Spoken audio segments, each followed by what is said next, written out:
السلام عليكم ورحمة الله وبركاته. أحبابي سو دوادا waxaa idiin wadaa nabraha madmadowga jirka kaa qayrmay waxay alaab dabiici ah oo aad isaga suurinaysid alaabtaas oo dhan wejiga saliidda leh sidoo kale wejiga wax kuu dhalaalinayo maasha allah alaabtan maanta haysano waa maba dhici karta guri Soomaali ah in laga waayo maxaa yeelay dhaqankeenaba ah maalin walba ku qadayna waa shayaash halka kaaga muuqdo laakiin ma ahan sida ay tahay waxaan isticmaalaynaa mooska laakiin mooska uma baahnin waxaan u baahanahay waa qubkiisa inta mooska diirtid qashinkan ku dari jirtay maya hada istaaji ha ku darin qashinka isticmaal subax walba alaabtan waa arki doontaa faa'iidada uu leeyahay mooska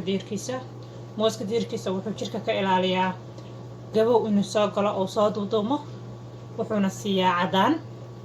waxa uu maxaan ku dhahaa jirka sidoo kale waxyaalo badan oo kala loo isticmaalaa laakiin maanta anaga waxaan isticmaalanaa inaan madmadowga nabraha uu daweeyaa oo maxaan ku rahdaa uu dawo u yahay maanta waxaan isticmaalaynaa anaga inaan meelaha jirka madmadowga ah iyo cadayn inuu jirka noo cadeeyo iyo inuu madmadowga dhan naga saaro maasha allah alaabtan oo gurigaaga ku taalo maalin walba xaafadaada ku heshid ma laga yaabi doono inaad aadid wax kiimika ah ama aa istiraahid waxaan qoradaa maalin walba qashinka ku ridayaa markaa baratid adiga ogaan doona faa'iidada ay leedahay soo dhawaada dhala jooga insha allah ilaa fiidiyoga dhammaadkiisa haddii aad ka heshaan like saar share subscribe channelkeena daryeelka jirka sidoo kale waxaan bilaabanaynaa hawsheena qabashadeeda insha allah waase arkaynaa waxyaalahan samaynayna iyo waxay ka kooban yihiin faa'iidooyinka uu leeyahayna insha allah waa idinla wadaagayaa qobka mooska ama diirka mooska waxyaalaha uu leeyahay asagana uu aad idinka aad u yaabi doono markaa daawataan insha allah iyo sida kuu cadayn doono marka waxaan u baahanahay mooska ma wada isticmaali doono waxaan u baahanahay haaf yar oo qub yar ah waa kala goynayaa sidoo kale uma baahni maxaan ku dhahaa mooska ku dhex jirana uma baahni soo mooska ku dhex jiraan kasoo saaraya waxaan u baahanahay qubka besa inaan isticmaalo oo aan diirka besa jarjarto ma rabo inaan wax badan aad ah isticmaalo sidoo kale waxaa fiican mooska intii markaa isticmaalaysid adiga oo aad markaa wejigaaga marsanaysid maanta kale markaa ku qaday sidoo kale xabadaas diirkeeda meesha qashin ku tuuri lahayd ka faa'iidayso waa jarjaraynaa markaa aad ba u soo yaryaraynaysaa waa iska soo dhaqaysaa sidoo kale markaa jarjartid marka horena waa soo dhaqnay mooska marka si maxaa yeelay daawo ahaan baa u isticmaalaysaa wejiga qurxin ahaan baa u isticmaalaysaa waxaa fiican nadaafadiisa inaad aad uga soo taxadirtid waa soo dhaqnay maasha allah baa kasoo dhignay aad baan usoo nadiifinay maxaan ku dhahay marka intaan hadda isku soo waxaynaynaa waxaan isticmaalaynaa waa mooskan diirkiisa iyo liindhanaantan waxaa kaloo isticmaalaynaa waa bariis aan soo shiidnay bariiska waxaa ogtahay siduu qofka u cadeeyo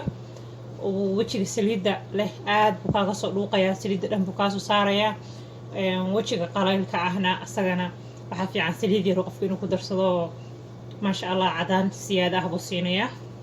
waa ogtahay malabku faa'iidooyinku leeyahay dawo ahaantuu leeyahay siduu dawo u yahay qof walba oo muslimna wuu ogyahay qur-aankeena inoo sheegay waxyaalaha nabraha soo baxa waa daweeyaa wejiga waa cadeeyaa oo waa qurxiyaa haddii ilaha ku ranya midowga xataa wuu kaa qaadayaa asagana dawaaba dawo ilaahay inoo sheegay faa'iidaduu leeyahay marka mooskan waxaan ku shiidaynaa insha allah shiidada caadiga oo ku ridaynaa waxaan ku daraynaa waa arkaynaa insha allah waa kan mooskii waxaan ku shubnay maasha allah dhalada ku shubnay waxaan isticmaalaynaa sidoo kale jeex liindhanaanta maasha allah wejiga waxay ka dhigtaa subaxaas haddaa intaa wejiga ku dhaqatid keligeed xataa aad wax kala marsanin waxaa uma baahanaysid makeup inaad marsatid iyo bahalkii wejigaaga aad buu kugu dhalaalayaa oo u yahay waxa amarsanaya ma jecel inay liindhanaan ka maqnaato laakiin dadka waa dhici kartaa in allergy ku tahay ama wax kale aysi kaa yihiin markaasoo kale waa bedelan kartaa waa iska dayin kartaa haddii adigu aan allergy ku tahay ama wejiga kaa xanuujiso waxaa ku bedelan kartaa biyo caadiya sidoo kale hadda anaga wax yaro biyaa ku daraynaa waa iskula soo shiidaynaa wax yaro biyaa waa ku daraynaa waa isla soo shiidaynaa markaas haddana isku qasqasaynaa ما شاء الله halkan waxayna kugu jiro mooski jableen dhanaan ku tuqsanay waxaan ku daraynaa sidoo kale bariiskii noo soo shiidna marka hore aan soo isticmaalnay wuu shiidan yahay haddaa rabtid markaad bannaanka haysid baa ku daraysaa haddii kalena marka kale waxaan ku daraynaa wax yar oo biyo ah waxaan rabnaa alaab yaroo hadda marka aan marsano oo isku soo urursan intaasaan biyaha ka dhigayna qiyaasta ma fiicna inay aad biyo kaaga noqoto maasha allah waa tana isku soo shiiday saasaan waxaan uga soo dhigay maasha allah waa isla arkaynaa marka aa ujeedaan haddaa rabtid adigu waa kasi adkeyn kartaa oo diirkaaga iyo waxaan ku daraynaa insha allah wax yar oo malaba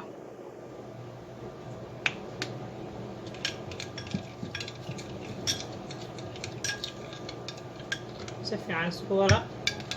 haddii aad is leedahay waxyaalihii si fiican u shiidmin horena si fiican usoo shiid adaa yaabi doonaa alaabtan haddaa wajigaaga marisid nabro iskuma arkaysid haare ma arkaysid midmadow dhan ma arkaysid nabro oo kugu madoobaaday oo meesha inta soo baxeen markii hore marka dambe madoobaaday daw xataa nabraha u yahay mooska diirkiisa quruxda iyo dhalaalku kaa dhigi doonana waa yaabi doontaan noocyo badan baa loo isticmaalaa mooska diirkiisa waxyaalo badan waa ka qabtaa wejiga annagoo waa soo gelin doonaa insha allah annagoo siyaalo badan oo kala duwan u isticmaali doono maanta waxaan doortay sida ugu yar oo